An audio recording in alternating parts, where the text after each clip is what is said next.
ఇక తమ బెండింగ్ బిల్లులు చెల్లించాలని డిమాండ్ చేస్తూ సెక్రటేరియట్ ముట్టడికి ప్రయత్నించిన మాజీ సర్పంచ్లను పోలీసులు అడ్డుకున్నారు.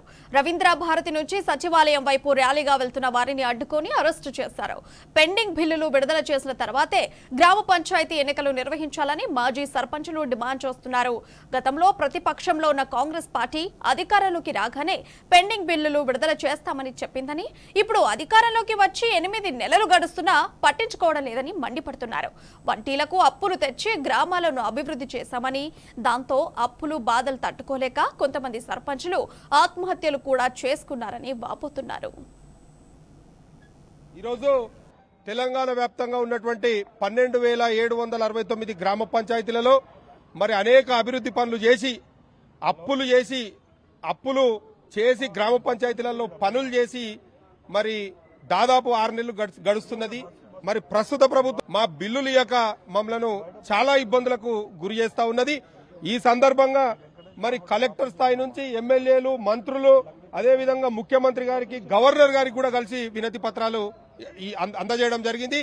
కానీ ఎవ్వరు కూడా ఏ విధమైనటువంటి స్పందన లేకుండా మాకు బిల్లులు ఇయ్యక మమ్మల్ని తీవ్ర మనోవేదనకు గురి చేస్తున్నారు.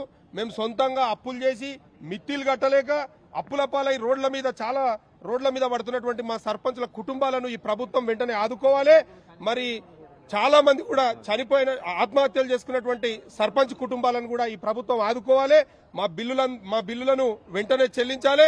యొక్క పెండింగ్ బిల్లులను చెల్లించిన తర్వాతనే మరి రాబోయే రోజులలో స్థానిక సంస్థల ఎన్నికలు కూడా జరపాలని చెప్పి సర్పంచుల సంఘం తరఫున మేము డిమాండ్ చేస్తా ఉన్నాము.